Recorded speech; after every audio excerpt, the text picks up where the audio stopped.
Well, we're so delighted to have Gerald Celente back with us. As you know, Gerald is the publisher for the Trends Journal. And, Gerald, welcome back. What are you guys, like 98% accurate on what you say that's going to happen here? Well, we've been at it for, over 30 years. You don't hit them all the time, but right now everything is so obvious. I don't know how anybody could really miss seeing what's going on other than living in denial and still waiting for hope and change, Well, speaking of hope and change, I want to just start out with the presidential election because you've been both an opponent to big government and big Wall Street. You've been the Main Street guy. You've been preaching this to us since I started this show, and I've been doing it now for 8 years since you've been on here. So if we get President Obama or President Romney, do things really change? I guess is my first question. Well, no. It's the two-headed one-party system. This is the most disgraceful election I've ever watched, beginning with the Republican race or the nomination up until now. I mean, look, it's the presidential reality show. That's all it really. They say that show business, politics is show business for ugly people. I mean, that's all this is. I mean, you can't put one cheap on act after another. It's not the greatest show on earth. I mean, Rick Santorum shows up in his, Mr. Rogers' neighborhood sweater. I'm just a good guy. And Mittens Romney over there. I'm not a multimillionaire. I wear jeans and a sport jacket and an open shirt. And then, of course, there's Obama dressed for every occasion. If he's looking over into the DMZ from South Korea to North Korea, he got his, Army Commander-in-Chief jacket on. Mm-hmm. When he's talking to students last week, he got his sleeves rolled up. He's just one of the folks. Mm-hmm. I mean, it's a bad show. I watched the president yesterday on The View only because I have to. It's my work. I couldn't imagine Eisenhower there chatting it up about gay marriage.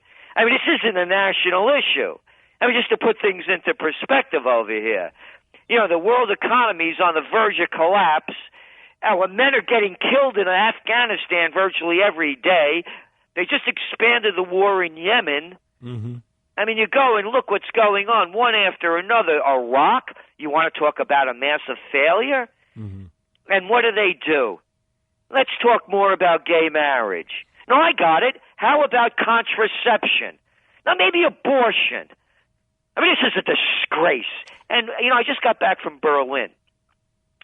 And I travel around a lot, and I spent a lot of time in Paris. Mm-hmm. And I looked at Berlin and the grandness of it, and then you see these beautiful buildings, and then all new construction between the old buildings that because of all the bombing from World War II. And the same thing in Frankfurt and Hamburg. You see all these beautiful cities in Germany with grand buildings and then new buildings between them because of the bombing that were replaced. And I said to myself, these are the Germans. In the 1930s, they had to be the highest of the Western civilization. I mean, this is the land of Beethoven, Bach, Wagner, Einstein. All the scientists, how many scientists did we get out of Germany after the war that helped us with our space program? How could they have let a two-bit freak destroy their country? And people say, well, it was the Treaty of Versailles, but no.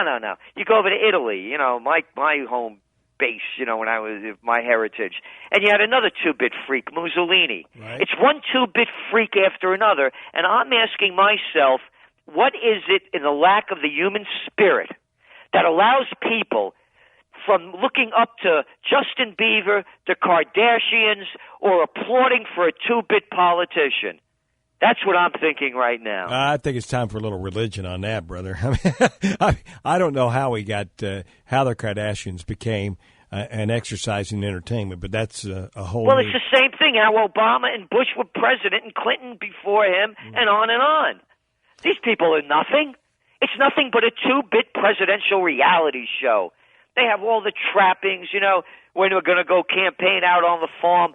All right, set up the bales of hay, put some bunting around it, American flags. Mm-hmm. I mean, we're going to just go talk in a factory. Okay, stack up cement bags behind them and a forklift. Mm-hmm. Why can't we get back to original ideas, Mr. Celente, from this standpoint? I mean, to your point, between CPACs and political action committees and groups and the money that's involved, a lot of Americans who may make good presidents really don't get that opportunity. It's just unless they line up with the mentality behind either party, whichever party that is, you're not going to get the chance, the opportunity to do it. You got it, and you hit it, Tony, and that's what's going on in America. You either big or you get out. Yeah. You look again. I just told you, I just can't. I spent a lot of time in Europe. In beautiful Berlin, there's no Targets, there's no WalMarts, there's no Home Depot. There's mom and pop shops everywhere of quality. Yeah, I understand. Not spend less, live better. Buy quality and live better. One of the big issues that you brought up in your last trends research that I was reading had to do with the military-industrial complex. And you can YouTube Dwight Eisenhower talking about his fear of this happening. And yet, Republican, Democrat alike, it doesn't matter. These congresspersons are going to save those jobs to make sure that the war machine continues. And it's become another cottage industry, a for-profit industry. Again, you look at all, you asked me first about, why can't anybody run? How can you possibly run when you have all these big PACs and all of these big donors that are fronting their guy? It's like that with everything. You no longer have an opportunity in this country. It's only for the bigs. And it's the military-industrial complex. It's the pharmaceutical-industrial complex. It's the agricultural-industrial complex. It's the retail-industrial complex. And so and we don't have a representative form of government.